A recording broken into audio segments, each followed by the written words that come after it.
Hola a todos. ¿Listos para un viaje nostálgico?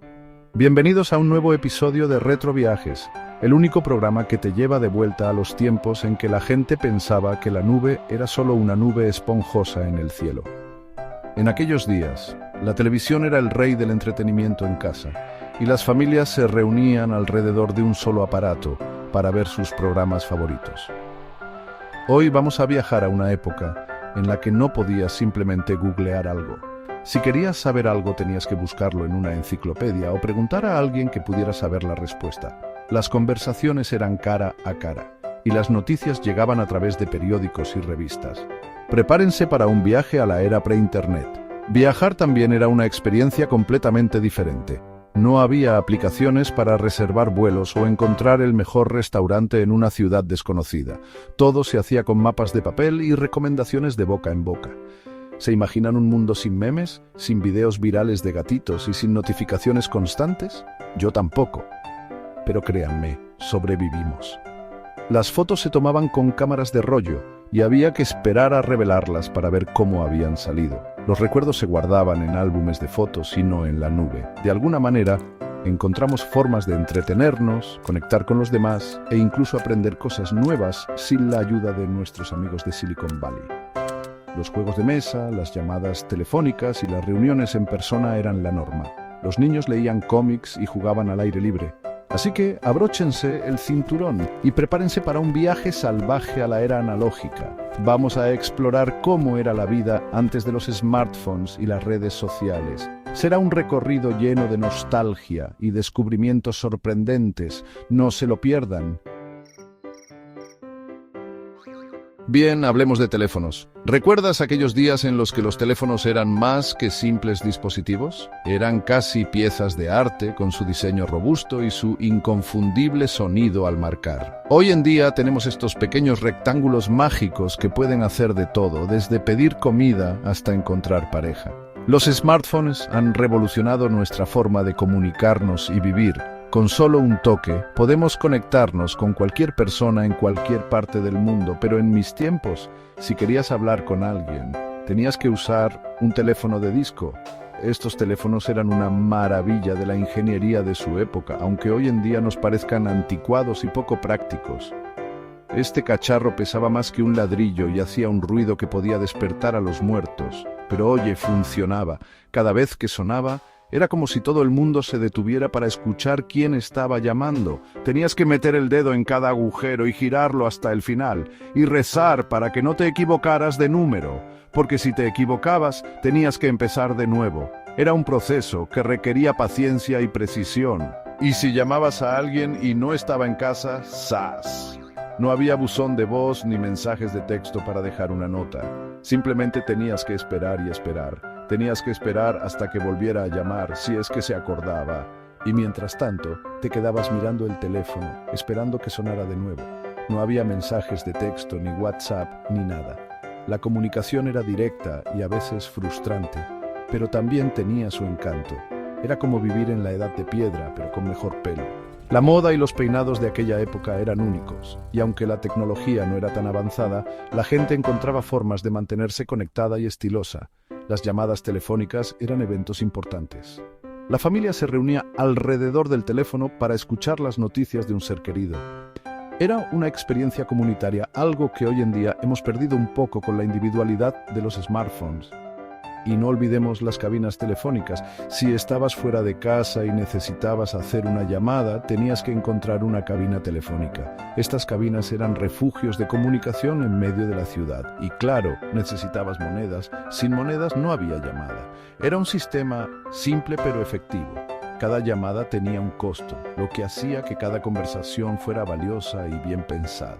Así que, aunque hoy en día tenemos la comodidad de los smartphones, es interesante recordar cómo eran las cosas antes. Las llamadas telefónicas eran más que simples conversaciones. Eran momentos de conexión genuina y, a veces, de frustración. Pero siempre, siempre eran épicas.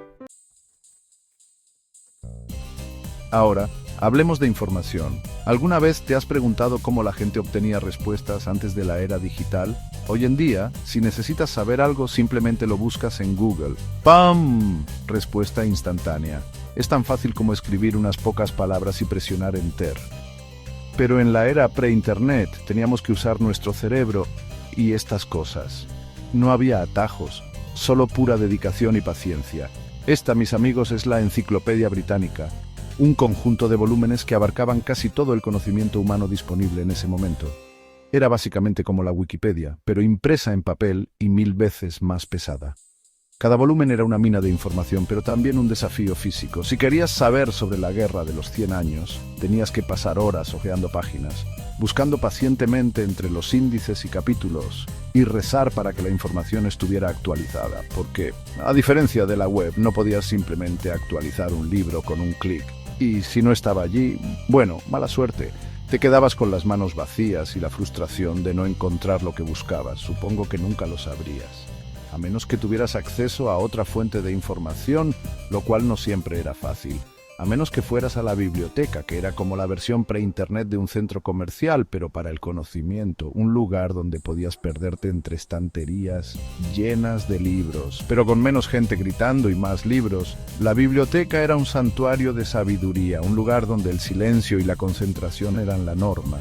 Los bibliotecarios eran los guardianes del conocimiento, siempre dispuestos a ayudarte a encontrar ese libro esquivo o a recomendarte una lectura fascinante. Y así, con paciencia y dedicación, podías aprender sobre cualquier tema.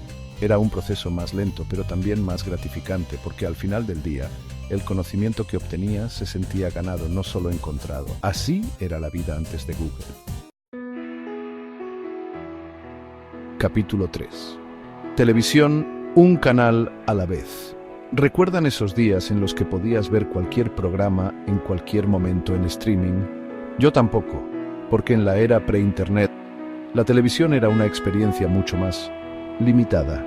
Tenías solo unos pocos canales para elegir y la mayoría de ellos dejaban de transmitir después de la medianoche. Y olvídense de grabar sus programas favoritos. Si te perdías un episodio, te lo perdías para siempre. A menos que tuvieras un amigo con una videograbadora, que era básicamente como tener un superpoder en esos días. Y no me hagan hablar de la calidad de imagen. Era como ver el mundo a través de una tela mosquitera. Capítulo 4. Videojuegos. Píxeles y paciencia. Ahora hablemos de videojuegos. Hoy en día tenemos juegos con gráficos tan reales que casi puedes oler la pizza virtual. Pero en mis tiempos, los videojuegos eran un poco más sencillos. Este pequeño amigo controlaba todo en el mundo de los videojuegos de los 80. Tenías juegos como Pac-Man, Space Invaders y Donkey Kong, y eran increíbles. Claro, los gráficos eran un poco básicos, pero los juegos eran desafiantes, adictivos, y lo más importante, no necesitabas una conexión a Internet para jugarlos. Capítulo 5. Juegos de mesa. Diversión familiar desconectada. Y finalmente, ningún viaje a la era pre-Internet estaría completo sin mencionar los juegos de mesa. En una época en la que no podías simplemente sacar tu teléfono y perderte en el mundo digital, las familias realmente pasaban tiempo juntas, cara a cara. Jugábamos juegos como Monopoly, Scrabble, Cluedo y a veces incluso inventábamos nuestros propios juegos. Claro, a veces las cosas se ponían un poco competitivas, especialmente durante el Monopoly, pero en general eran momentos divertidos e inolvidables. Y lo mejor de todo es que no necesitábamos wifi para disfrutarlos. Bueno, ahí lo tienen, un pequeño vistazo a la vida antes de Internet. Era una época más simple, más lenta y algunos podrían decir que incluso mejor. Claro, no teníamos todas las comodidades modernas a las que estamos acostumbrados hoy en día, pero teníamos otras cosas. Conexiones reales, conversaciones cara a cara y la capacidad de aburrirnos sin la ayuda de un teléfono inteligente. Y a veces me pregunto si no hemos perdido algo en el camino. ¿Ustedes qué piensan? ¿Extrañan la era pre-internet? Déjenme sus comentarios abajo. Y no se olviden de suscribirse para más viajes nostálgicos en Retroviajes. Nos vemos en el próximo episodio.